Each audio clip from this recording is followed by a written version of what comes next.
Hello and welcome everybody to Coffee Code and Chat Saturday edition, where we talk about cool tips and things that could help you switch careers later in life into web development. And if you're not even thinking of switching careers, but this is something you want to do and you found this video as well, welcome anyway, because this is where we talk about things that I've done in my life to help me switch careers late in my life. And glad to have everybody here. So say hello in the chat, say hello in the comments. And if you're not sure who I am, I'm that dude coding after 30 who's some random dude online who started a YouTube channel not having a development job, and then over a long period of time, wasn't easy, got into software engineering, and now I work as a developer advocate at Strappy, which is like super fantastic. So welcome. And a lot of people ask me, and I know let's wait for a bunch more people to jump in because I just started streaming. Not that these streams get ridiculously big. And let me tune down my audio so it's not drowning out conversation. But today we're going to talk about can you learn to code faster, right? Is that a thing, or is like anything else you need to put in your time? Or are there things you can do that could help you to optimize your learning journey to learning to code? And I want to talk about kind of the stages that you might be in, because lately I started focusing a lot more on algorithms and data structures, but there's a big, huge caveat why I'm starting it now. And to put things in perspective, I did not make it a priority when learning to code initially. And when I got my first job, I actually did not do any algorithm or data structure. So there are different points in your career where you should focus more on certain things. And so what I decided to focus when I was starting out was to focus on this idea of actually being able to build something. So instead of focusing on algorithms and data structures, I just focused on, can I build projects from scratch? And ultimately that's what got me my first job, because the person that was hiring me, they only cared, can I produce? So if I sit in front of the computer and they give me a mock-up, can I produce the code to make it work so they could deliver to the customer? And so I've been working as a developer for going on my 4th year almost. And now I'm at a point where I'm more of a mid-level developer, most likely. I think, I don't know, I always underestimate or overestimate what I know. And so at this point, kind of trying to deepen my knowledge, this is the right path. But this is not something I recommend to use to start with, but we will talk about it, right? And so if you have any questions, and I see Devzilla's here saying hello, Alex saying hello. And by the way, a lot of people, actually not a lot of people, nobody complained about this, but I'm just assuming there's going to be people that are going to complain. They're like, hey, how come I cannot leave comments on your stream when I'm not subscribed? Very good question, because these streams I do more for the community that's supporting me. And so I want to make it special for the people who are subscribers. So if you want to comment, you should be a subscriber. And that's kind of like my thing that I'm doing for the members of the YouTube channel, to have like a special place where they go, and because they're subscribed, because they're a supporter, they're able to leave comments. And if you don't want to subscribe or you want to unsubscribe, that's fine to me too. YouTube is not my day job. I don't want to be a YouTuber that talks about development.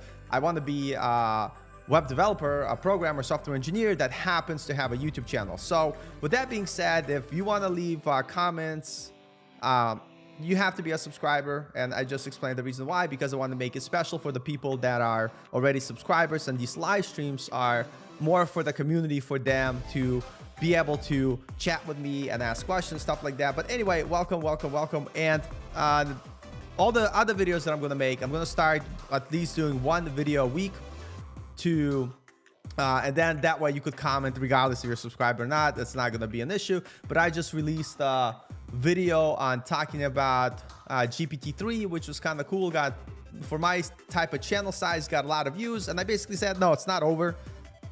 Programming jobs are not going to disappear. And so yeah, and we'll talk more about it as we continue to talk about tips to faster help us learn to code. And Sharon's here. Hey Sharon, great to see you here. And by the way, we do have a community. I'm back. Well, I'm more back. If you follow this channel, I kind of like disappeared from YouTube for a little bit because I had a bunch of family stuff going on. And then but I had a community, and if anybody wants to join, and one day maybe I'll think of making like a way to support me and use that as a community thing. But for now, it's free to join for anybody. And I want to thank you know, we had Engine Boy, we had Spirit Bell, we had Tammy, literally keeping the community going, which I'm super excited and really want to thank him. But if you want to jump in to our awesome community, you could email me at codingafter30@gmail.com, and please share with me your link to your GitHub. You do have to have a GitHub. And this is one of the reasons why for my Dev Hunt project, anybody that wants to join up, they have to do it via GitHub auth, which I broke my whole project yesterday. That's a whole other story. So if you go to devhunt.io, it's all broken, but that's okay. I'm gonna fix it. But I did run into an interesting issue that I have to figure out. And actually, let me, maybe some of you may know, so let me just kind of show you what the issue I'm having. So right now, like when you go to login, and this is broken, if I click login with GitHub, it's supposed to redirect to this website where when I do it on localhost and I have localhost, same endpoint on my backend application, it will be fine. It will not crash like it's crashing here. So I'm assuming maybe I'm doing something wrong with like the course policy. So if everybody knows, let me know. If not, perfectly okay. But this is, I'm going to focus on fixing this. This is not what the topic's about today. We're going to talk about, you know, coding. And so if you want to join the community, well, we're going to be talking about learning to code. Is it possible to learn faster? What can you do to increase your chances? What I do on my personal level to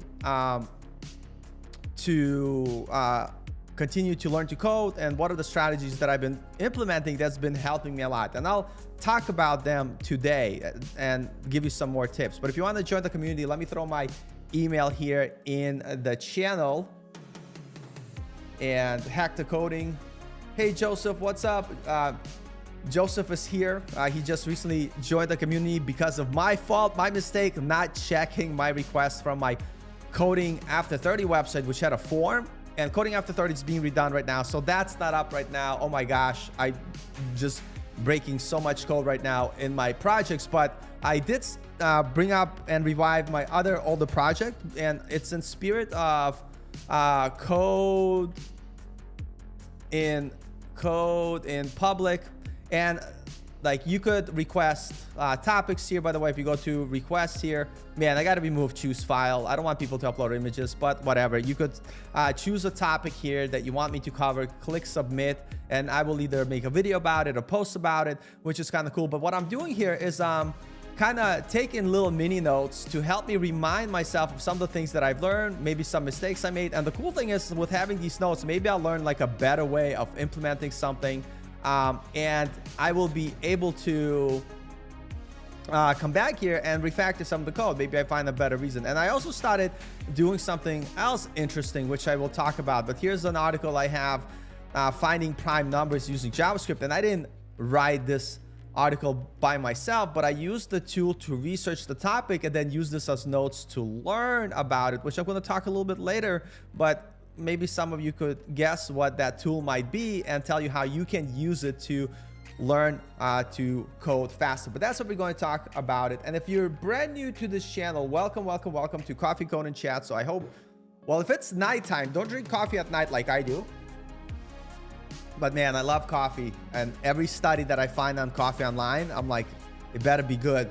But welcome, and I run channel Coding After 30. If you're a subscriber, great. If you're not, that's okay too. Nobody, you have the power to watch the content that you want. But I just want to point out here, if you want to subscribe, you can. I do live stream Friday night. I work on my project and do coding things, and most of the time it's something to do with Dev Hunt, but sometimes I'll do mini in-between projects as well. And then 11 a.m. Saturday US Central Time, I talk about tips of improving as a developer in order to get a job, optimizing your portfolio, your project. And so really cool. And that's what we're going to talk about. Before we get into the topic, let me just continue to look at the comments here. Say hello. Nice. Yep. Nice. Very good. Alex is owning the chat. I appreciate all the tips and feedback. Dev Puddles, hello, and welcome. Great to have you here. And yeah, and so we're going to talk about, and by the way, if you haven't smashed the like button, you don't have to, but if you do, it helps other people like yourselves to find this live stream. So go ahead, make that button explode, and really love having you all. So today I wanted to talk about, number one, like, I know here's the thing. When I started to learn to code, one of the things like I thought I wanted to get to somewhere faster. So I tried to learn everything as fast as possible. And I tried to learn like all the different programming languages. And I realized not having a focus actually cost me a lot of time. So I think like, can you learn to code faster? I don't think it should be faster. It should be, can you learn to code more efficiently and in a more structured way that will help you to actually make more progress in a shorter time or the same amount of time if you didn't have a structured path. And so I'm going to talk about a lot of tips today. I'm going to talk about the things that I do all the time. And Josh from UK stopping by. What's up, Josh? Yo, from UK, can I get the email to sign up for the community? Of course you can. After coding after 30 at gmail.com. And a lot of people like, Paul, you give your real name, you give your email, like, aren't you afraid? It's YouTube. I'm a real person. I work for a real company, right? And also at the same time, I want to make sure that I am very transparent with you, because I don't want to talk about things that I don't do. And it's much easier to call someone out. And I know this is probably a mistake that I'm making, but it's probably easier to call someone out when you follow that person probably. But I do appreciate that people don't show up at my house. I guess uninvited, I guess that would be the only thing. But yeah, and if you ever wanted to connect with me on LinkedIn outside of Twitter, you're more than welcome. And here's my LinkedIn. You could go ahead and join me. I got to change this a bit, my little image here, because I'm doing other technologies as well. Not so much C# anymore, but you could come follow me on LinkedIn. A really fun time. I'd love to chat with people and meet with people. I got to catch up with my chat. And also, if anybody's interested in getting feedback on their portfolios, some projects, I'd love to help, and we could do it live on stream if you like. And I think it's important, and I know somebody asked me to review their project. I do have some feedback, but I'm gonna contact them when I get a little bit more time in private. But here's one thing I'll tell you. So Karen, who came on stream the other day, did an amazing job talking about her journey and what she's doing. But here's one thing I want to say about Karen. If you haven't seen that stream, you could check it out before we jump into the topic. Karen, she's been getting involved in the community. I met her by going to Remix meetups. I think everybody should go to meetups. You could talk about it. And I am using Twitter. It's at Coding30. It's called at Coding30. So I am on Twitter. This is the handle that I use. But Karen, I met her at the meetup, and she was really excited. She liked to get into it, and she was working on a project. She showed me her project, and like everybody's project, our first big project that we work on, it's not going to be the best project that we could make. And so I told her, hey, this is a great starting point. You're doing a great job. And I think now you could start to focus on tightening things a bit and working on the design. And just giving her my opinion. And again, you have to do everything positive. And I know sometimes it's a very touchy subject, because when you make something and someone tells you it's not good enough, it hurts your feelings. And so you have to be careful. But what I really appreciate about Karen, she took that advice. I mean, she didn't have to listen to me. And I bet she would have done it without me even giving her that advice. But I saw her a couple of days ago at Remix meetup. She showed me the new project she was working with Remix. Dude, that blew me away. The changes she made, the progress she made is amazing. And so I think like listening to people's feedback is important, and not taking it as like an insult. And I hope people are not insulting you, by the way, and kind of making the changes is important. And this brings up like, and I'm gonna do these tips not in any like order, but her project, by the way, blew me away. And I told her, once you're done, you have to come on stream and you have to show it to everybody. And hopefully maybe she'll also will feel comfortable showing her first project compared to her second project, which literally looks professional grade work, which is pretty freaking amazing. And I'll talk about that, Alex, in just a second, where I host my projects. And if I forget, go ahead and remind me.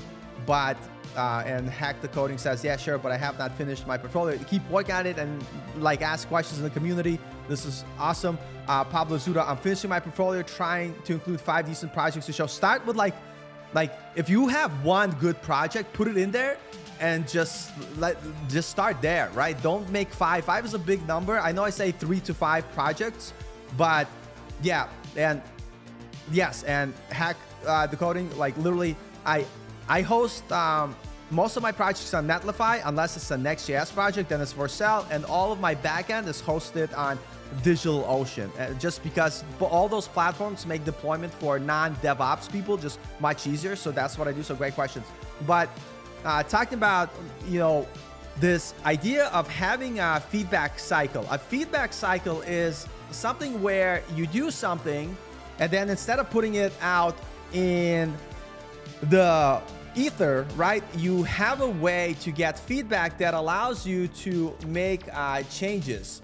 And I'm gonna share this little image here.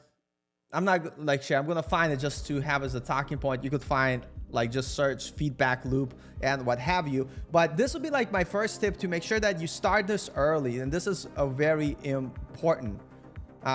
Remix is a full stack framework, but you can host it on Netlify, and I'm literally using Remix to answer Alex's question as a to connect to my Strappy API, and my Strappy API is hosted on DigitalOcean, and my Remix applications, man, it's too early for me. It's 11 a.m. here, and it's too early. What am I talking about? But it's hosted on Netlify, and Netlify allows you to do that now, which is pretty sweet. You could actually, I think, host the full stack Remix application on Netlify now, for sure, because I do have some server-side code that's running, and it wouldn't run if you wouldn't be able to do that. So that makes sense, I guess. Would you consider doing one session on Next and Strappy Next? I will be doing a session for Coding Addicts channel. So I already created the project. I just have to create the portion that you are able to connect to Strappy. So I could show you my next projects here. So I is it this one or this one? This one, Coding Addicts starting Next.js, or Coding Start. One of these, the UI is completely complete. I'm gonna take a guess it's this one. It might not be this one. Yeah, it's this one. So this is what we're going to do. I'm gonna show you how to set up this project with Next.js, right? And then I'm gonna show you how to dynamically populate this data from your Strappy API. So I'm in the process of finishing this project up. Then I'll make a tutorial to host on Coding Addicts channel that you all will be able to watch. And then as well, I'll do some live streams based on what I learned to create another project similar to this to kind of reinforce our knowledge. But coming back to what I was talking about here. So tip 1, and this is something you want to start really early. Oh man, Artur, my bad. 1 second. I am really bad. I probably messed up real hardcore. Hold on a second. Hold on a second. Twitter. Messages.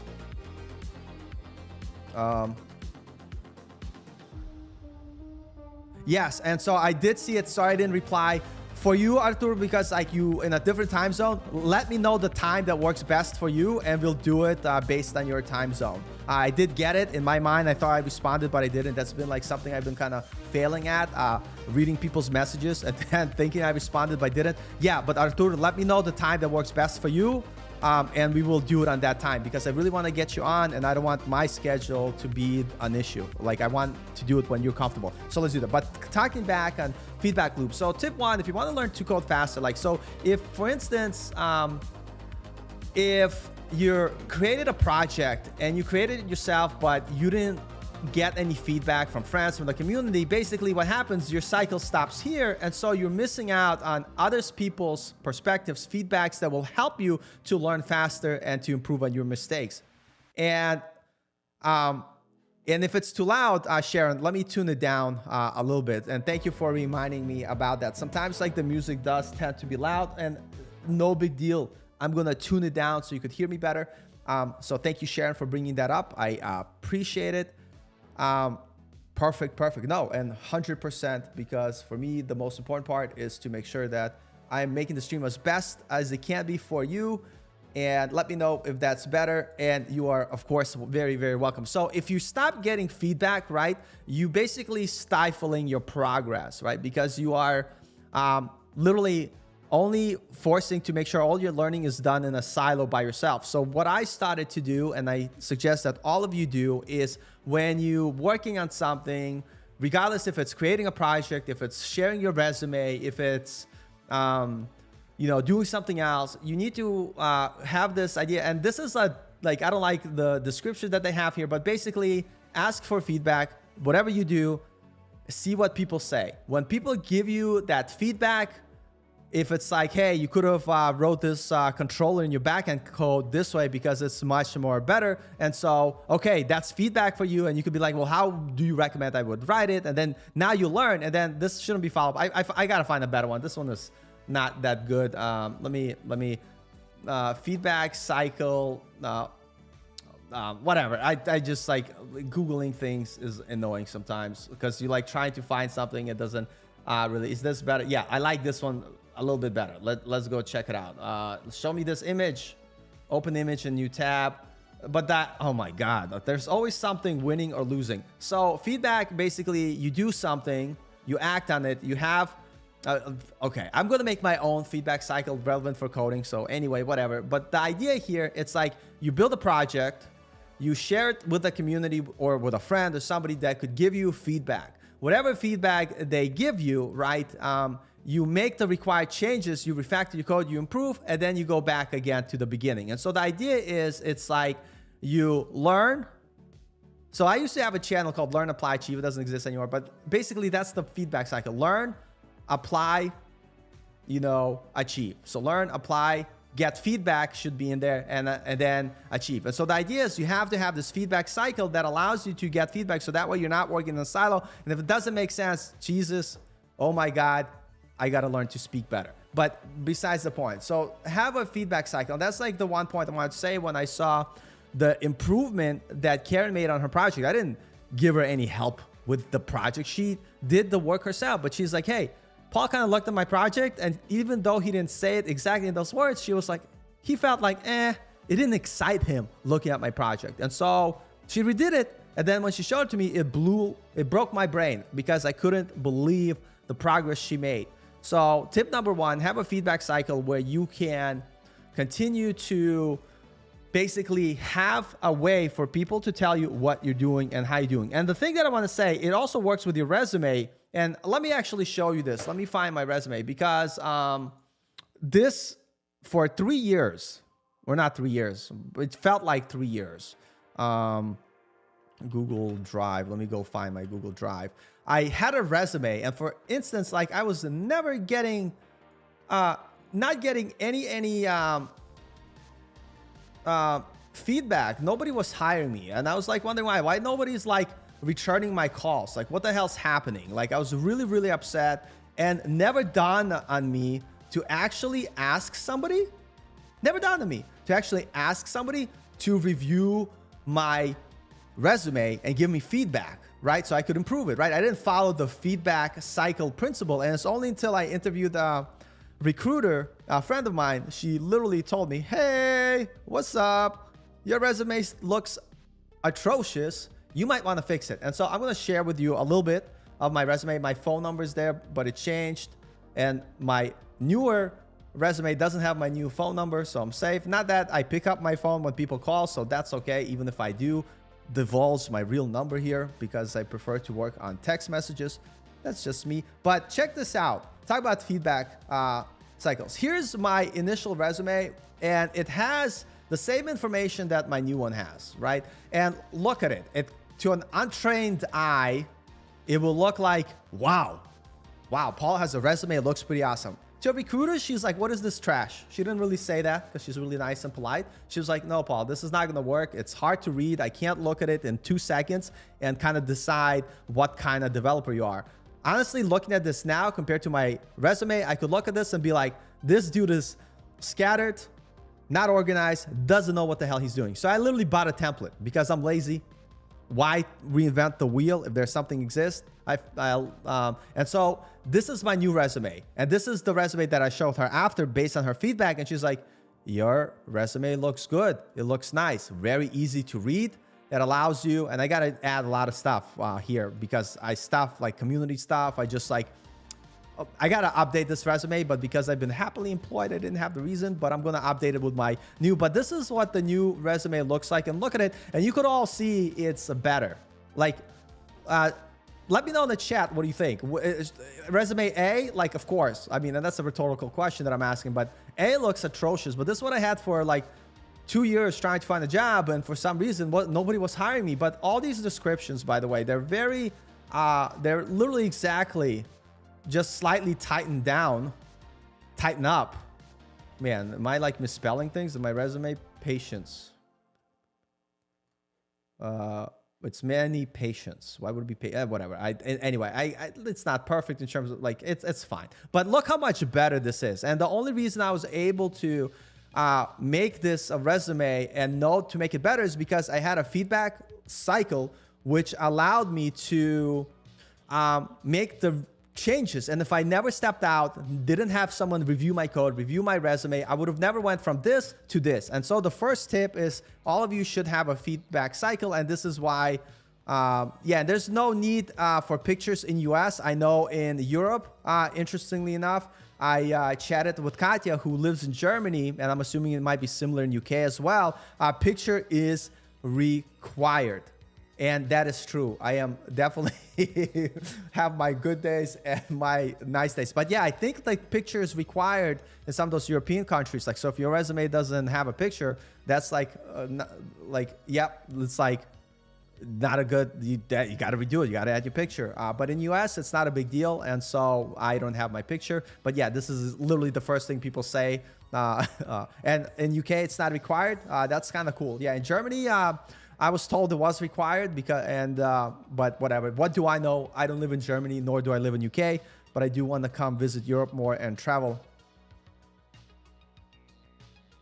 Yeah, and Sharon says she hates taking her picture taken, and we don't need pictures, you know, on our resumes. It's not a big deal unless a company requires it for some reason. Then I guess. And so, tip one: have a feedback cycle that you could do. Another thing that I want to talk about, if you're a complete beginner and you're starting out and you're like, okay, and this is a big mistake for me, and I want to share it with you.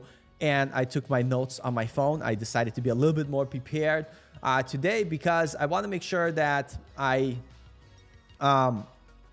we can't open my phone. What is happening? My phone. Okay. Because one of the biggest mistakes I made learning to code, and let me make sure I have my comments open because I do want to chat with all of you. Yep.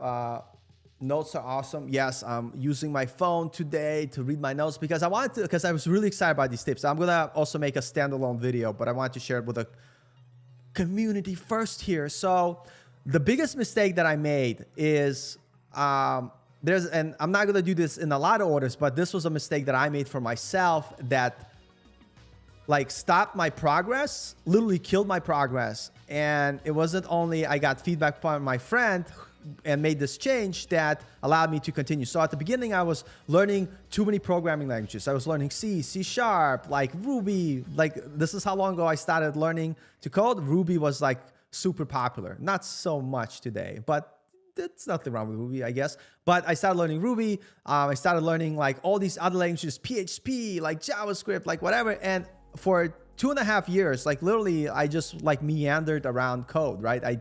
I just didn't accomplish much. And I was like, what am I doing wrong? What am I doing? And so the point that I want to make here is focus on one programming language at a time. Don't try to learn everything at the same time, because trying to learn multiple programming languages, number one, is going to confuse you when you're a beginner. It's going to be overwhelming and it's going to slow down your progress. But here's one thing that I will tell you. Once I decided to focus on one programming language at a time instead of learning many, I started focusing on JavaScript, and I got to a point where I got actually pretty proficient, comfortably, not a master, not even an expert, but comfortable with JavaScript. And the coolest thing, once I got comfortable with JavaScript, I could open up any other programming book.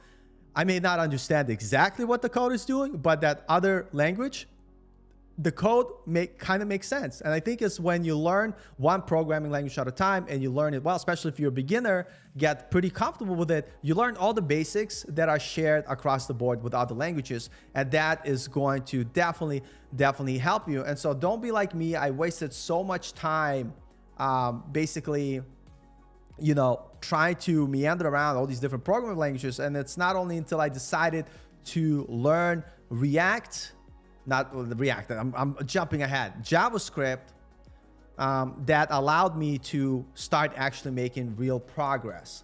And by the way, if you have any tips on learning to code that you want to share, just throw them out in the chat. By the way, if you can't say anything in the chat, that's probably because you're not a subscriber. I made a decision because I wanted to give some value to the members of this channel. So live streams are always for subscribers in order to be able to just have something special that they could do. Like you could comment on all my videos all you want. And if you don't like that I do this, I'm sorry. It's a decision that was hard for me to make, but I decided, you know what? I want the live streams to be more for the people that are supporting the channel. And so if you want to leave comments in the chat, you need to subscribe. Of course, you could subscribe, say you hate me, and then dislike this video and not subscribe. It's a free world here that we live in. But yeah, and so let's take a look at the comments before we continue to our next topic. Yeah, learning one thing makes you a pro, and that's what I would recommend. That's the mistake I made. Yeah, very important. Any history with free code camp. So again, I didn't complete all of free code camp. And I'll tell you how I use it. Let me see if I could log in free code camp, because it's been a big moment. It's been a while. Sign in. I think I could sign in with GitHub. No, not Google. God damn it. Sorry. I don't know if God damn it is okay to say on live streams. I actually don't know anymore. I try not to swear, you know, keep it clean. I think that's important. So I think free code camp is good, and it depends. I think finding the resource that helps you. And free code camp I would probably use as a supplementary, or also use it as a curriculum list to kind of see what you should learn. But I personally prefer learning from videos, and then also things where you build a world project rather than little concepts. Like, to me, that kind of makes a little bit sense. But there's nothing wrong with free code camp, and I think it's great. But I think what you should do, and I'll talk about it in a little bit in terms of another tip, which is don't try to overload yourself with too many resources. And so this is why I stopped using free code camp. But I think oh, they changed it. I don't think it has my progress from before, but I completed most of the HTML and CSS stuff. And then I started diving down into, JavaScript here and working my way through. But then eventually I got to a point where I stopped, because for me, this was not the ideal way to building things. But what I do use it for is as a curriculum list. Right? It shows all these things add, two numbers, like finding a remainder in JavaScript, using bracket notation to find nth character string, right? Some of these things, you're like, oh, maybe I should know that global versus local scope and functions. That's an important lesson. And so maybe I use this to go here to check okay, what have I not tried or done, and use it. And then I'll go and Google or try it myself. But it's a great resource to use. And the thing that I would say is making sure that you are not overwhelming yourself with resources. So if you are learning to code, you need to have a structured path. And I'll share with you a little thing that I created for myself. I'll put it in the chat too. And I'm not saying this is God's honest truth. It's just something that I made for myself while learning to code that kind of helped me to stay focused. And I think what you need to do is, instead of having too many resources, too many courses, you should have and head coding had to leave. See you later. Talk soon, folks. Big love from Kenya. Man, I don't even want to know what time it is now, but thank you for stopping by. Take care. Have a great rest of the weekend. But you want to make sure it's there's so many resources that you could spend a lifetime trying out resources. So find like 1 or 2 resources. And to me, it's literally been Udemy, number 1, Google, number 2. And now I have a new one that I will talk about a little bit later. But that has been my resources. And instead of buying too many courses, like literally, which I did, one of my mistakes, and we could talk about that tip in a second, but having structure in your learning is super important. And so what I did for myself initially, and I'll kind of share this with you if when I could find it, and I'll put it in the links here for all you to see. But I made a little guideline for myself to be like, hey, like when you're learning to code, remember, you need to have structure. You can't be all over the place. And a lot of you've seen it, and I'll share it in the chat for anybody interested. And again, this is not set in stone, but what I did is I created this path for myself as my own curriculum. Imagine if I went to boot camp, and a boot camp or college, universities have a curriculum. I created my own curriculum in terms of like what to learn in order to get, you know, my first job. And I added Node after I got hired. If you're going for front-end development, Node is not necessary.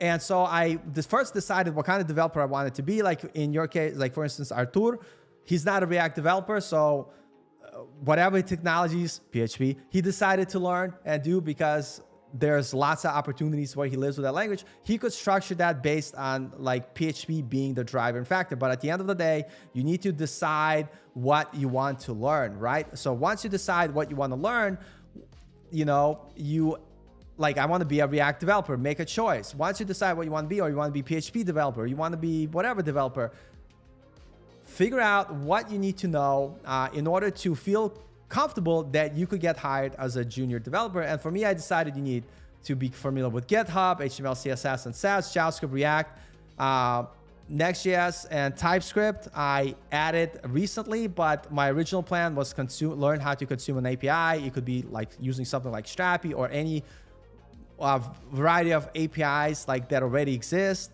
A lot of people do Pokemon APIs. I don't know what's the big deal with Pokemon. I'm not a really big fan, but whatever, you know, you could judge if you like. And then databases, and not being like a expert database master, but understanding the basics and knowing the difference between what's a relationship database, what's non-relationship database, and getting comfortable working with APIs that work with, you know, like a SQL database first rather than whatever, but that's fine. And then you pick your resources, find 1 resource per topic.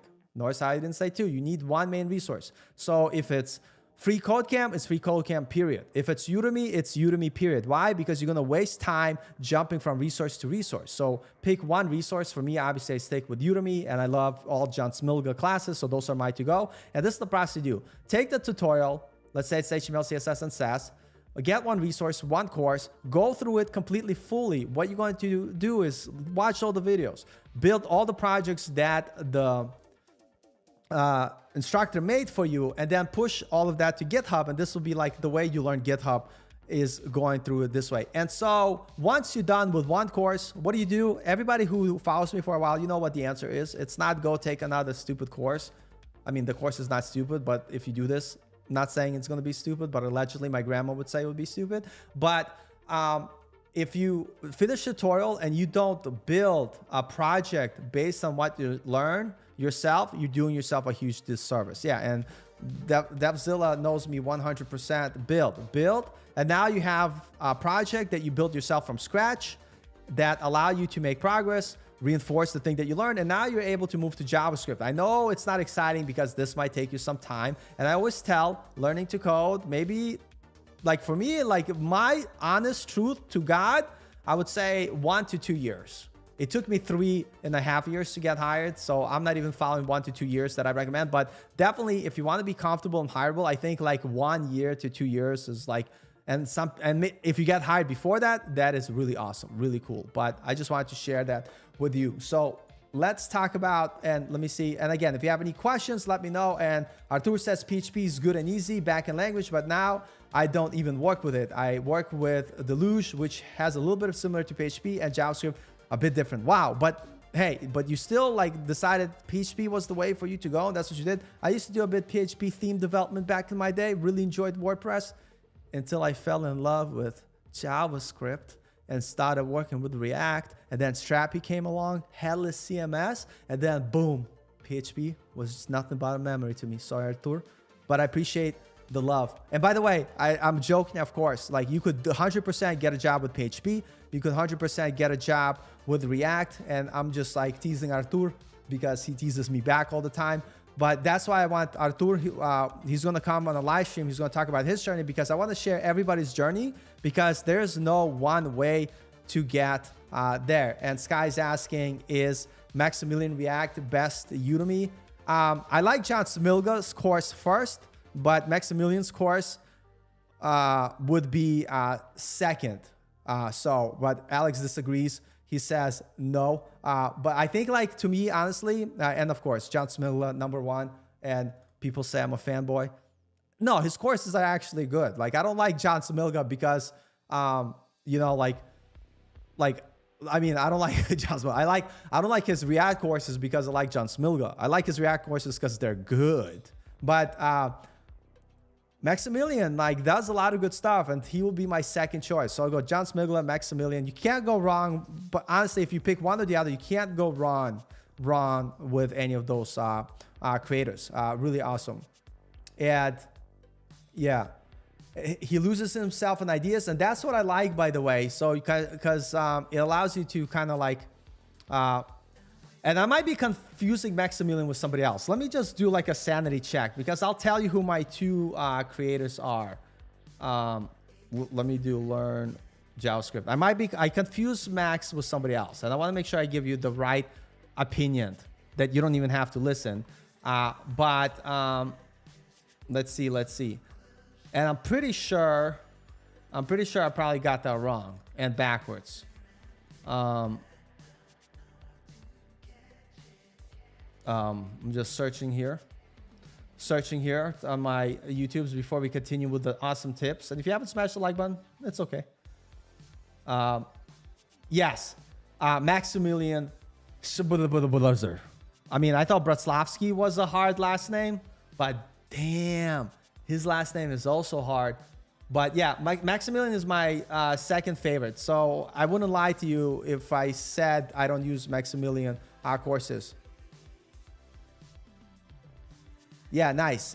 You can't go wrong. So the two, like, I love Maximilian so much that I support him by paying him $25 a month to his Academy platform. I don't even consume his content on Udemy, and I wish I eventually,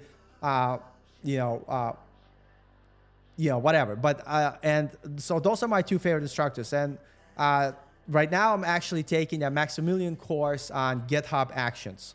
Not gonna lie to you, I know I love John Smigla, but I took almost all his courses. I'm going to be retaking him. But I would always say, start, if you're learning HTML, CSS, JavaScript, React, start with John Smilga. If you don't like his teaching style, there's nothing I could say. So go ahead, pick an instructor you like, and Max is super awesome. And nice, Alex also did the same course. Man, I don't know. Are you really a John Smilga fan though, Alex? Are you? Seriously? Really? No, I'm just kidding. Nice. And so coming out, working on tips. So we talked about tip #1, don't overwhelm yourself. Start with one programming language. So let's see, what do I have as tip #2? And by the way, if you want these tips in a shorter format, I will make a standalone video so you don't have to constantly watch the stream, but it's fine. But this is an obvious one that a lot of people say they do, but they don't, because I was in the same road, and it's practice regularly, right? Consistent practice is key to improving your knowledge. And when I say practice regularly, it doesn't mean watch YouTube videos. Oh God, you're watching a YouTube video right now. No, you need to be in your code editor actually practicing coding. So practicing also doesn't mean like learning. Learning is like you watch a tutorial, you learn, you code along. That's learning. Practicing is different. Learning, practicing, not the same thing. Practicing is practicing something you learn. How do you practice? You open the code editor and you just try from memory, type things that you think you remember. And if you mess up, use not the original resource, but use Google to find where you're getting stuck. Look up the errors that you're doing, and you should practice daily. 15, 20 minutes a day, like again, not learning, but specifically practicing. You should do it every day. If you only, okay, I'm probably going to get a lot of hate for this, but here's the thing. Here's the thing. If you're only practicing on the weekends, and I will only let you slide if you have a like bunch of family, bunch of kids, and you literally can't wake up earlier or go to bed later after you put your kids to sleep, where you can't find, because you work 2 jobs, it happens. So I'm not gonna like judge, because I know people like that, and you literally don't have any time at all to do anything during the week. I would say what you need to do, 20 minutes said by Lord Stefan. I actually love Stefan's YouTube channel. Go check it out. I think he's older like me. I think he's a tiny bit older than I am. Very knowledgeable, and he just gives you like really good advice, which is not the typical YouTube watch my content advice. I don't think he cares, which is good, because people that don't care if people watch their content probably tend to do things for the love of it and give you good advice. But what can you do in 20 minutes? I could tell you what I could do in 20 minutes. You could build a React video player component in 20 minutes when you learn to, or if you're working just with JavaScript, you could build a bunch and 100%, 20 minutes is better than nothing. And you could build, JavaScript, bunch of, clickable events where you're trying things out. So 20 minutes is better than doing like 2 to 3 hours on the weekends, because consistency is the key. First, it's going to engrave the process of learning to do something every day, and it's going to become a habit. What the hell, Paul? Hobbit? Hobbits are those little animal people from that movie that Tolkien, whatever, nobody watched, right? I'm just kidding. Lord of the Rings or that movie Hobbit. But habit, build a habit. I got jokes. I would have made a new joke channel, but I don't have time, so I stick to coding. But a habit every day will take you longer. I mean, take you farther. So if you're not coding, not practicing every day, make it a habit. And this is what I do. There's the book I read called Mini Habits. I think that's what it's called. And basically they say, set, like a low barrier to entry when you try to do a habit, like practice coding. Say, today I'm going to practice coding for 5 minutes in my code editor. And some people will say, well, you can't really do, yes, and that's 100%. But guess what? You have to do it, and it'll get easier. And you're getting blank because you haven't spent enough time doing exactly what I'm describing. And how do I know this? Because I've done the same thing. Here's one big issue before I go back to tips. And 20 minutes at least, but Pablo, let me finish the mini habits. There's a lot of great comments here. So I'll get to Sky's point in a second, and I'll get to Pablo's Zudos right now. So I'm talking about mini habits. And yes, 20 minutes is amazing. But let's say you're tired and you're like, I have to do this for 20 minutes. Atomic Habits is also a really good book. Mini Habits is another great book. And I literally you don't have to buy Mini Habits. Atomic Habits, I recommend. But Mini Habits, what I would say, the main takeaway from that book is when you try to create a habit, you need to have barrier and entry be really, really tiny and really small. So if someone says, hey, I'm going to go to the gym every day for 3 hours and work out, that's going to be so daunting for your brain to even wrap its head around. Like, you might not do it, right? So when I used to work out, my habit would be twice a week I will drive to the gym. I didn't even say I would work out. I literally said twice a week I would drive to the gym, and guess what? I would show up at the gym and I'm like, oh, well, since I'm already here, let me go ahead and work out. And this is also something that I do with coding. And now, like, I'm able to do longer period of time. But if you're having a hard time, set the barrier to entry to building your habits something stupid like 5 minutes. What can you do in 5 minutes? But what can you do is go to your computer, sit down, open up code editor, and start trying some code. And boom, you accomplish your goal. And maybe today you coded for 5 minutes, tomorrow you coded for 5 minutes, but then you're going to start to see that you're going to start spending 10 minutes, 15 minutes, 20 minutes, and eventually you're going to find yourself one day sitting in front of your computer for 8 hours and being, what the hell am I doing with my life except learning to code to make progress? You know what I'm saying? And so, yeah, that is what I would say, is to have a shorter period of entry. And hey, that's awesome. I'm in your camp. That's me. I'm super slow, but that's okay. We'll all eventually get there. But that's why I do this YouTube channel, because there's so many different people, there's so many different devices, and everybody learns differently, and you have to take that into account. And what was the other? Yeah, and so coming back to this is the reason why opening up code editor is daunting is because we haven't practiced building things from scratch. And so this is something that kept me from actually learning to code. So if you know me, I have over like 600 Udemy courses that I didn't take most of them, but the ones that I took, I would feel so comfortable looking at the project. I could look at the code and I could like see what the instructor's doing. I could copy the code and feel comfortable. But then if you ask me, Paul, can you build that website right now by yourself? And I'll be, no, I don't know how to build it by myself. And then this is when I realized learning to code is different than knowing how to code. Knowing how to code is something you develop by struggling through starting to build projects from scratch by yourself.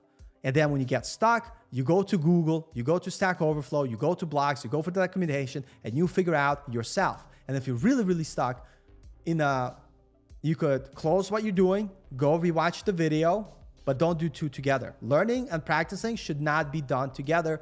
That's the biggest mistake I've made. And so make sure that if you want to get to a point where you can comfortably start building projects from scratch, it's because you practice building projects from scratch. And by the way, this is why I started doing my Friday night code, not for YouTube, although I put it on YouTube and I love when people jump in and say how my code sucks, but I started doing it for myself to literally force myself to do stuff from scratch.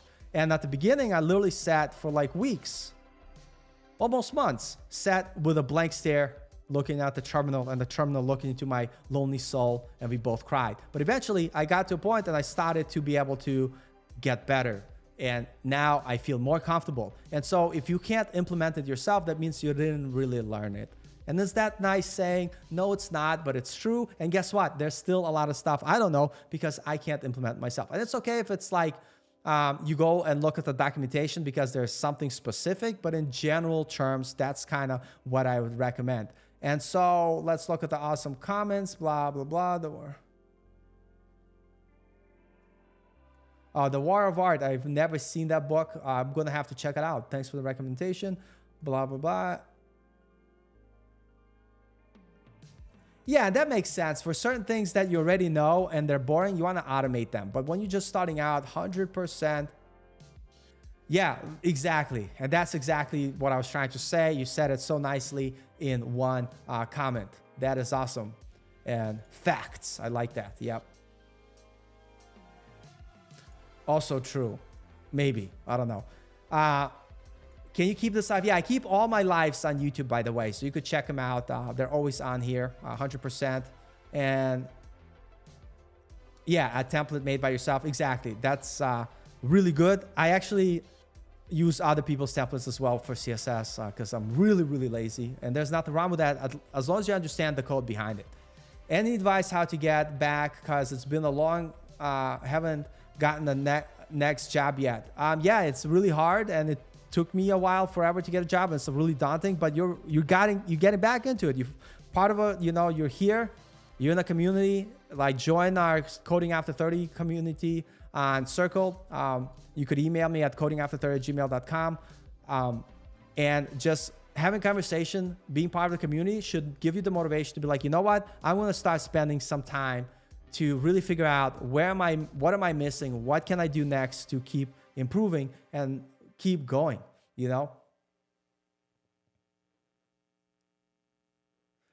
I don't think so here's another thing, how many weeks or months should you give yourself to have HTML and CSS down pack? Down pack is a very loaded term because for me, it's like you will never know anything down pack. I still don't know HTML and CSS completely. There's so much stuff to learn. So what I would say is you need to force your learning. So at most, I would say, if you're learning HTML and CSS on the slower end, I would say, okay, 3 months, but that's like a slower end. And the point is, well, let me rephrase that. You will always continue to learn HTML and CSS. You will always continue learning JavaScript, learn React. So scratch what I said. This is what I do.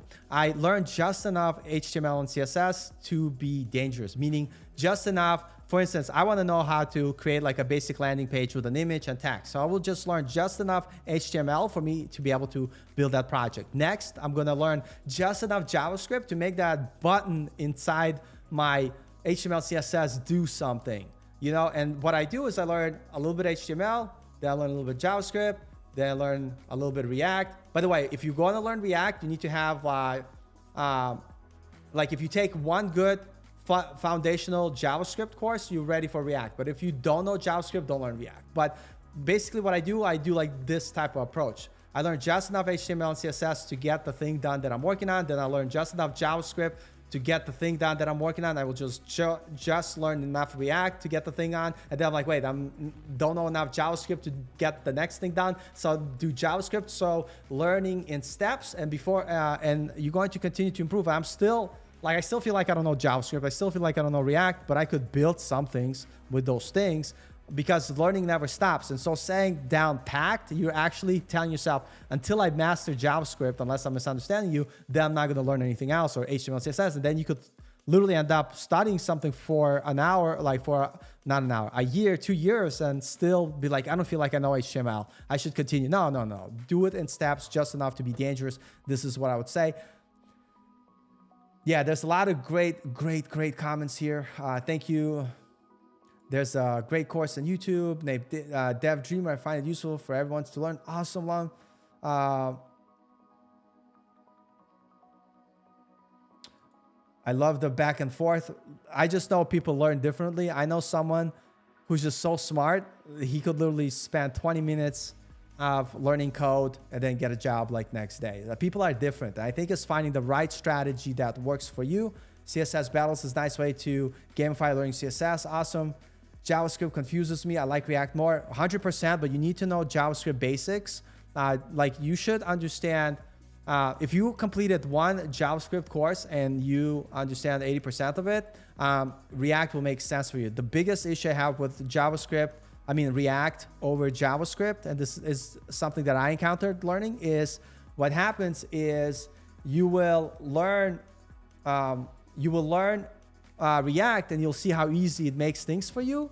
And then you'll see certain things in React, not realizing that that's actually JavaScript, but you might think it's React specific. So definitely want to have some foundational JavaScript. 100%. I don't use Discord. I had a Discord channel. I hate Discord. I don't use Discord. I only use Discord at work. So instead of emailing you, can you open a Discord so we can connect with you? So no, the only way I could send an invite link to my community, it's like it requires an email. That's why I ask. And the second thing, like I like to get from people, is their GitHub account, because I want to make sure that people are committed. I'm sorry, like Discord's just not my thing. I think if I use Discord, my head will explode. So I apologize for that. And if it's a deal breaker for you, I totally understand. But that's just the way it is. I don't have Discord, Arthur. I didn't destroy it yet. It's empty. Nobody talks there anymore. I don't like Discord. I have Circle Community and you're already a member. Discord, to me, at work, Discord is good because we use it for support and other things. And then for video game playing, Discord voice is fantastic. But for me, I got my community. Yeah, join. Thank you. Pablo Zura, I love you. If everybody wants a good Discord service, I don't have one. Go join Dev Junkie's web server and tell him how you joined his server because you hate the fact that I don't have a Discord myself, which is fine. Dev Junkie is amazing. Like, check out his channel. Really good stuff. So, I know. I just don't want to know the fact that like it even exists. And so let's talk about this in a little bit, Josh. So did you use LeetCode? I used LeetCode for a little bit, but not to get my first job. I literally focused gave no time to data structures algorithms until I was able to build projects and be productive. And when I got my first job, I literally did not know any algorithms, data structures. And of course, there were some interviews that I went on to where they gave me some crazy data structure stuff, like how do you make a graph thingy, whatever, and my head would explode and I would not get that job. But the jobs that I got and done really well is where you show up and they give you this, like, hey, this is what we do at my job. Can you build a front-end application that shows a list of customers and products? And if a product is missing, can you filter it out? And can you make a filtering thing on top where you press buttons, stuff filters? And that's more of like what you're actually going to be doing at work. And that's what I focused on to getting a job. And so those are the type of interviews I've done well. And that's how I got hired, because at the end of the day, when you get your first junior developer job, you're not going to be doing complex algorithms and data structures. You'll be doing like creating views in a project as a front-end developer or what have you. And so you actually need to know how to build something from scratch. And that's why I value that way more than algorithm and data structures. So I've been working as a developer like going on like a 4th year. And now I'm starting to focus more on data structures and algorithms, because there are certain things that I want to try outside of web development where those use cases become more apparent. And so now I have to get that knowledge.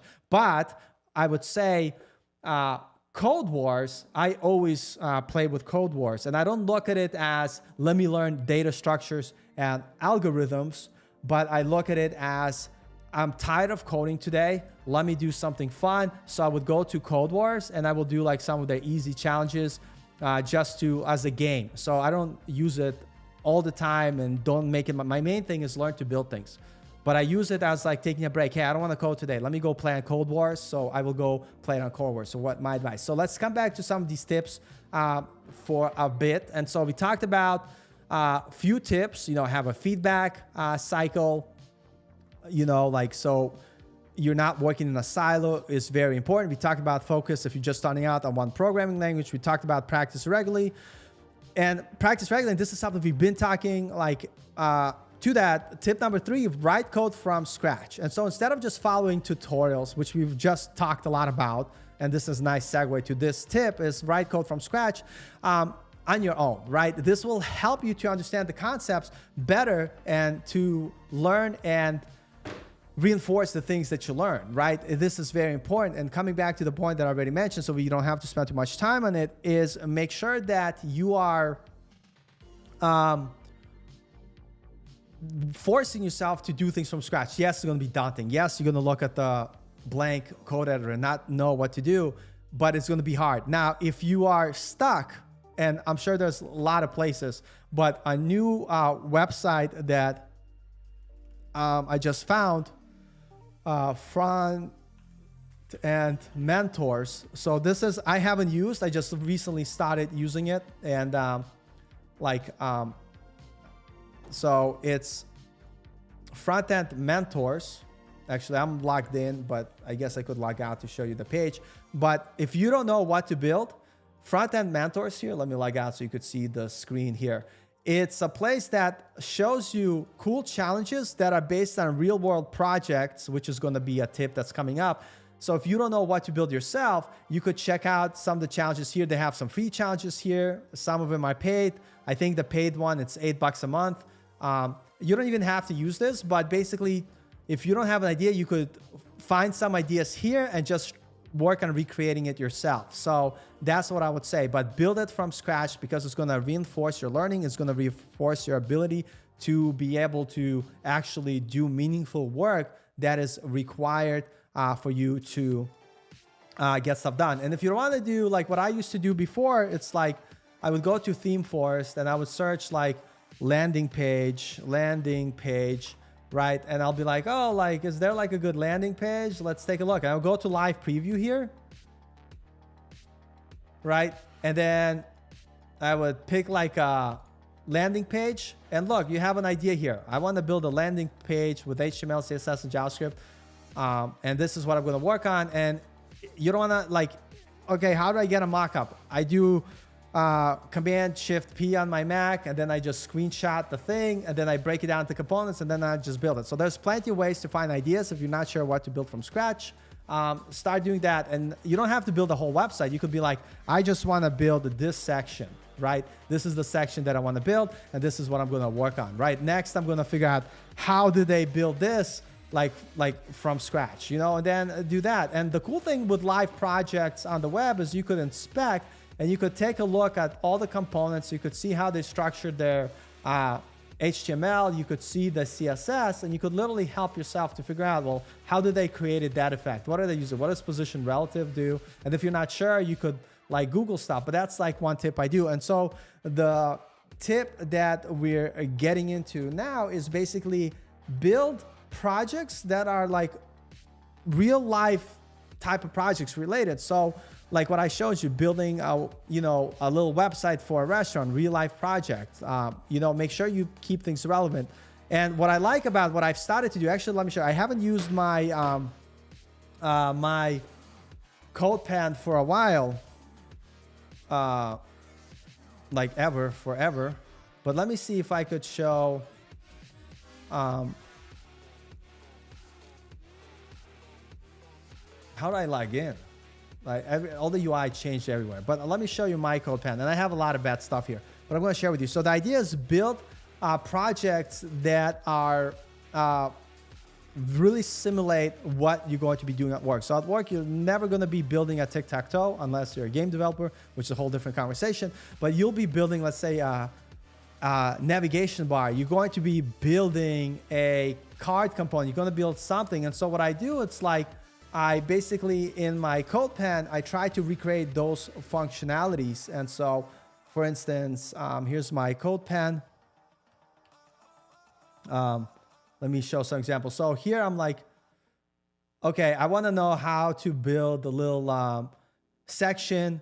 And so I build this component, with HTML, CSS, because I know there's going to be a lot of websites that are going to follow similar type of thing where they're going to have an image, text information, an image, text information. And so I built it. I believe I used React here, and I built a component that does that. So, and that's something that I'm going to use many, many, many times, right? Another thing I wanted to figure out is how to build additional components. And so I'm like, I wanted to learn how to build this is based off Keystone website. I wanted to know how to build this component, how to do shadows, how to build a little, actually this is very useful for the project that I'm working on now. And I kind of glad to see that I did it, but I want to see how do you build a step thing for a website, which could have other items in there. And again, I build this with React because of course I love React. And so notice I'm building not random stuff, but I'm building components that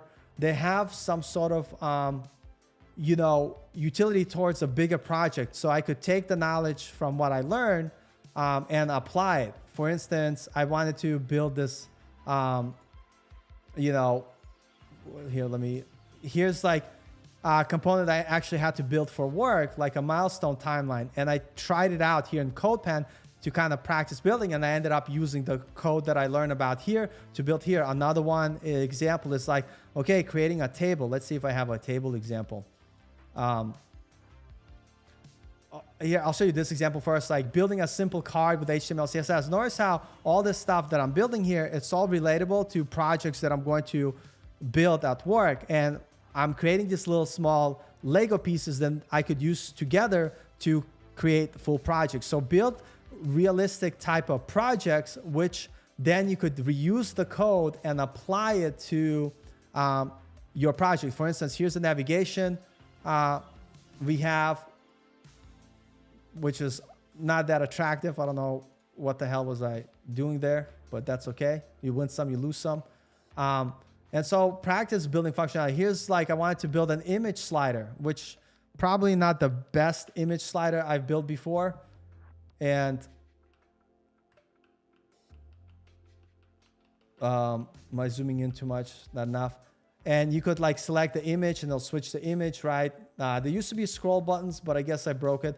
But basically the idea that I'm saying is start building building blocks that based on what you learn, you could apply it to your website. Here's a data table that I built. This is actually a cool pattern. I'll share this one. Take a look at this one. Let me know what you think of this pattern for creating tables. This is something I was learning at work, but what's awesome, these columns I dynamically generated by adding them as children. So if you take a look at the code here, this is I was kind of happy with this. This is how my table looks. So check this out here. Let me zoom in.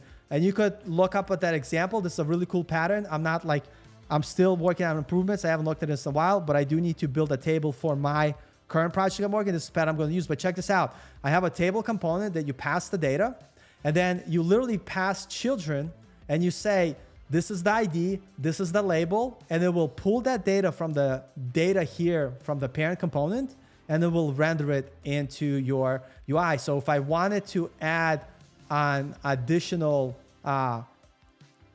column here, it's super easy because I would use a table column component. And so let me see where we have our data. So I have a data, let's say I wanted to have another data test. I'm going to say test. Another column here, right? Check this out. I'm going to kind of show you this. Let me just do this fast. I digressed a little bit into code, but as we talked about building relatable projects that really reflect on the things that you're going to be doing at work. And building tables, by the way, if you want to improve your HTML and CSS skills, focus on building tables. And so check this out. So I just added new data point on my mock data, but notice it's not showing up in the table. So how would I add it to the table? The way I constructed this component, this makes it really easy. All I do is I create another column and I tell it, what's the source? The source is what I have it called in as my keys in my data. The source is test. So basically all I have to do is give it a source and give it a name, label, test, and bam, here's my data, here's my column. And so that is cool. So check out the pattern. It's pretty awesome. I'm still trying. And if you know a better pattern, let me know. This is kind of cool. And yeah, building tables, building forms is a good way to practice building stuff. So not going to spend too much time here, but just to kind of reiterate, build things that you could then take and reuse in other projects. There's nothing wrong with that. So let me look at the comments. Focus on one language. Great advice. What to learn to deal with animation. Don't learn animations right now. Until you get hired, don't worry about animations outside the most basic CSS thing where like using transform or whatever the thing was. Don't worry about animations. It's no need for you to do it right now. Until you have a job, don't worry about it. I still don't know animations that well, and I typically just use libraries to make it easier. Let's see here, a lot of good conversation. And yeah, I made a text going 90 degrees, so it's vertical. It's cool. That is cool. Nice. A lot of great conversations. Nice. So we will continue. So our last tip was make sure that you are basically building things that's relatable to the job, you know, working on building real world project type examples instead of like these tic-tac-toe or whatever that's irrelevant. Another biggest thing, this is something that I really like. This is why I started going to meetups, joining communities, even if it's Discord, or you could join my community you know, by sending me an email, codingafter30@gmail.com with a GitHub link, and I will add you to it. Here's the reason. Actually, let me answer the reason why I don't like Discord, Circle Community, and why I prefer to create my own community using a different service that I pay for. Discord is free, but I hate it so much that like I don't want to pay for it. That I'm willing to pay for something else. So here's the thing why. And the lesson is collaborate with others, join a community, find a person you could pair program with so you could share ideas and look at each other's codes and give back feedback. And here's the thing why I don't use Discord. This is more for Artur because and other people that want me to use Discord. When you sign up to my community, you're literally only going to have my community. So there's nothing to distract you. So when you're here, you only do the things that you want to do here and then you leave. On Discord, there's all these pings and dings and people, whatever, and other servers trying to ask you to do stuff and whatever. So to me, I just like the focus. And by the way, I'm going to start putting videos here first before putting them on my YouTube channel, like the unedited behind the scenes stuff. But if you want to join this community, you could jump on and join us at, email me, I should say, at codingafter30@gmail.com. and we go from there. But that's the reason. And so not to make the stream super long, and I want to make sure that I get to like quickly the lessons that I have and then tell you what I'm doing to kind of help me to learn is, and something that I recently started doing, which has been really helpful. And so let me go back to my notes, and I'm going to go through last notes. So collaborate with others. Very important. Join communities. Make sure you find someone that could look, review your code and give feedback. This is something you could find on Discord. You could like find some in our community. You could find it with a friend. Very important to do. Don't be the only person learning. You're in a silo. Like Mr. Beast had this amazing thing. This is totally what I stole from him. He said when he used to do YouTube stuff, and he still does YouTube stuff, he used to do a lot of work himself, but then like, you know, he realized it's too slow. So he like made a bunch of friends who also do YouTube. He did YouTube 24 hours a day. They did YouTube 24 hours a day. So him and 5 of his other friends, or whatever the number was, doesn't matter. So 6 of them then would come together and they would share what they learned, the mistakes they made. So instead of now using his own brain, he's using and multiplying it by power of 6 to like brain of others and whatever. And so that is why you should all make sure that you collaborate with others, because you will make progress faster. I can't stress that enough. Go to meetups, join Discord communities, join other communities, stuff like that. And the last thing is, if you do that and you're getting feedback, and coming back to this idea of having a feedback loop, you will learn from your mistakes. And if you make a mistake, take the time to figure out why you made the mistake. What was the underlying code? Like, how come it doesn't work? And take notes. Like for me, like I showed you, I have my little code in public thing that I started doing not too long ago. This is very early, where like I learned something new, like I make a mistake and I'll make a little note for myself. Like for instance, I used to struggle making like custom GraphQL and Strappy. I'm just using this as an example. And so I created a little article for myself to, like, after I figured out how to do it, to reference back again in terms of if I forget, and if I do figure out a better way of doing it, I will refactor it. So learn from your mistakes and make sure that you have some sort of notes where you're able to kind of look it up. And it could be just in your code in GitHub and stuff like that. You know, how to handle errors. This is something that I'm working on. I don't even know if this is the proper strategy in Remix, but I'm working through it. And if you make mistakes, like, make sure you're taking notes, make sure you're learning from them, and make sure you making the changes and applying it, and making sure you're integrating it back into your mind. Super important. So before I show you the new way I started to help me to improve my coding, the last thing I want to talk about, I want to talk about my workflow of what I do. And so it is very simple. I work as a developer, so I code at work. Okay, great. But this is what I do at home. These are the things that are must for me to do every day. Number one, I have to work on a project every day, like coding, not doing tutorials. I'm coding. I don't do tutorials in the way that I used to do them before because I'm at a point where it's not time efficient for me. But this is what I do. Number one, I make sure that I code every day and work on my project. I'm building my Dev Hunt project. I'm also building this other projects that I'll share on Coding Addicts channel. Here, I'll kind of show you what I'm building. I'm building this project. This is going to integrate Strappy to allow you dynamically generate this web page from Strappy, and this is using Next.js 13. A must for me, if I don't code, even if it's like 10 minutes, that's not acceptable for me. I have to do some code writing from scratch every day. That's what I do every day. Even if it's for 5-10 minutes, I still do it. Sometimes I do 2 hours, sometimes I do 45 minutes, but I do it every day. And sometimes I do like 5 minutes. Number two, this is the second thing that I do. And this is my strategy. It doesn't mean that it's going to work for you, but I read in a study book somewhere where after you learn something, it's good to take a nap to allow your brain to kind of process what you're doing. So another hobby that I started to do is I started either reading some code before bedtime that somebody else wrote, reading a book on programming, or this is how I consume tutorials now. I literally just watch tutorials as if I was reading a book, right? So I don't do the practices anymore. I watch the tutorials if I before bed, and if I see something cool, right, I will try to review it in the video a few times, visualize in my mind how I would write it, right? I would in my mind be like, okay, this is how they did it. How would I write it?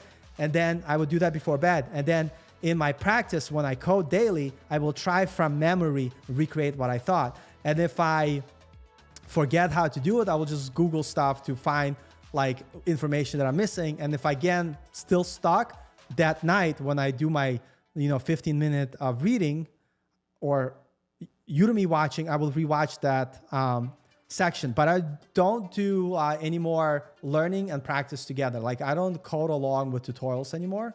Now I do learning and then practice. Learning is when I see what somebody else did, and practice is where I try to recall the things that I learned from somebody else by myself. And then that's the first thing. Second thing we talked about, those two things are like a must for me, is a must. And then the third thing I do, because you all have to have fun, I will watch like random YouTube videos sometimes just to see what's out there and try to get an opinion of other, ways of doing things. Like I might not be into Python, but I might watch a Python video just to kind of keep fresh, like what a new technology. I literally love watching, God damn it.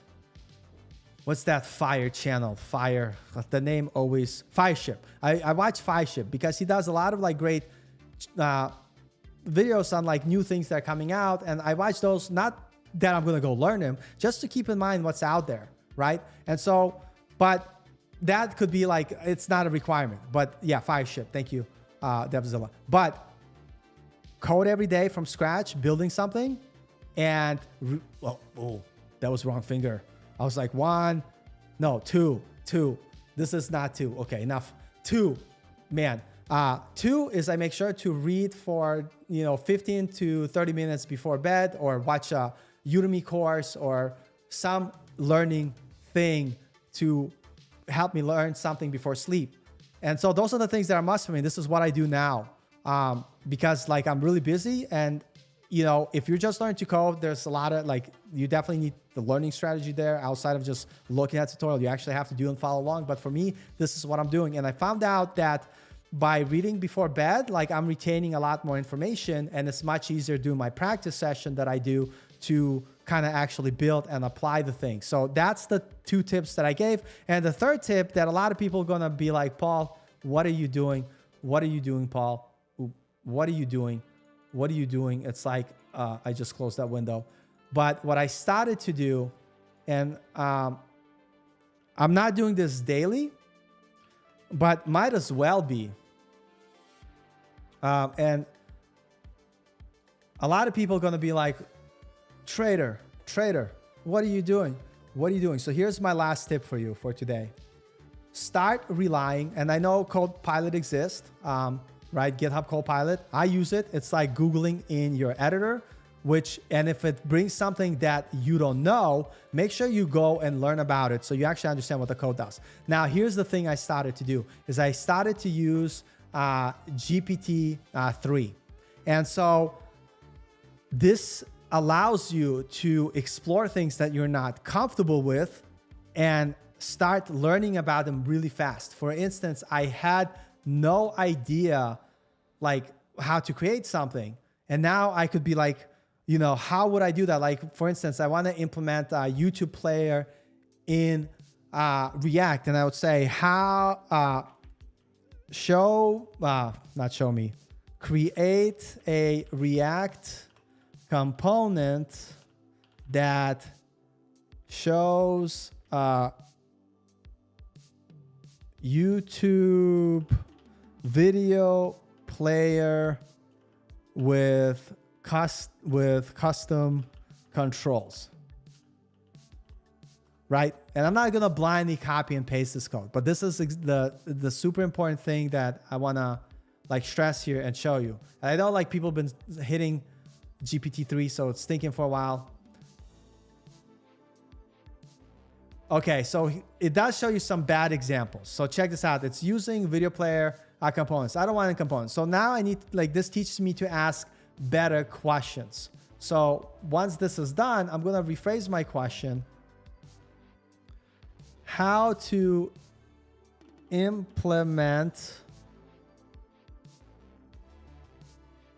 YouTube in React using functional components, right?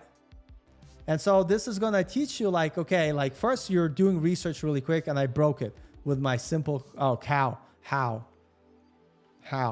And so basically what I'm doing is I'm using it, too many requests. I just did one request. What are you smoking, talking? So this is how much I've been reading from GPT-3. So it really dislikes me and hates me. But this is the point that I'm going to say. I wonder if I like log out and log in as a different account. I wonder.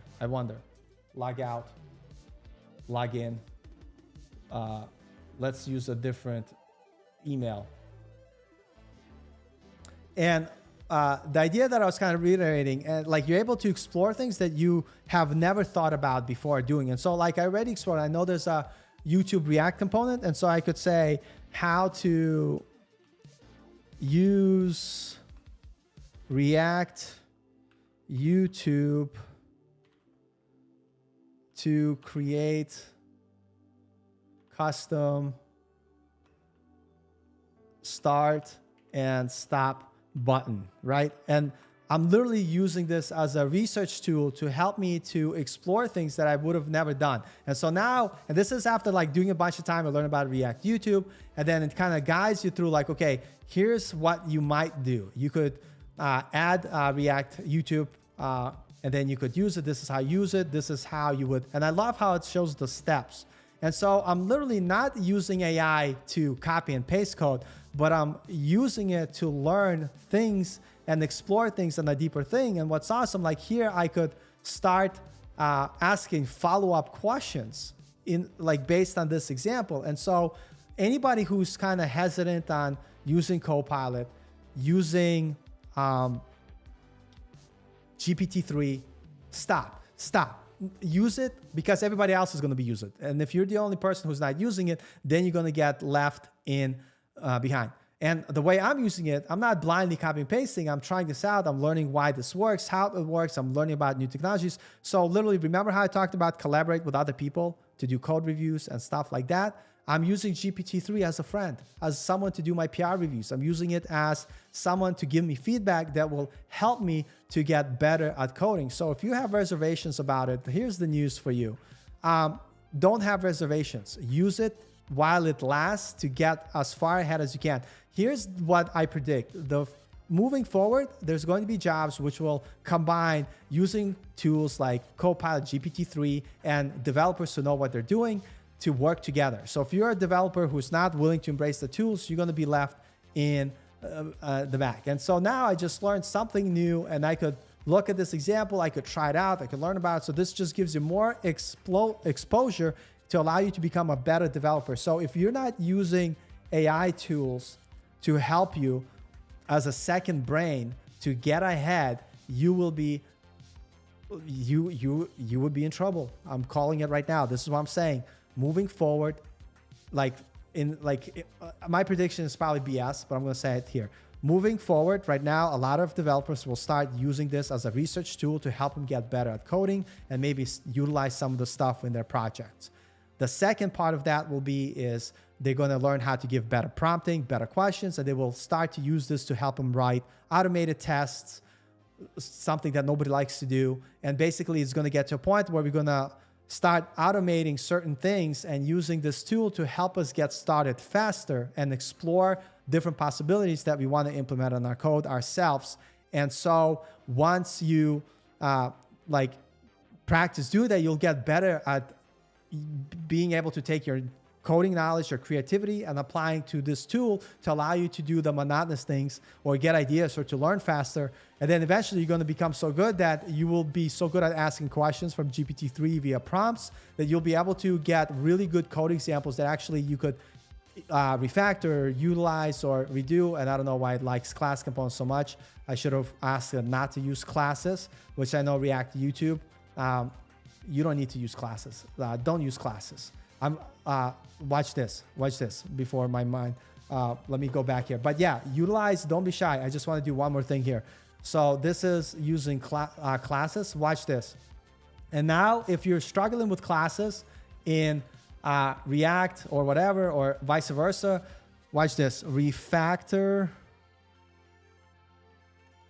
this code to use functional components, and then click play. And so start using these tools to your advantage, like, because everybody else will. And so what I would say to you is start to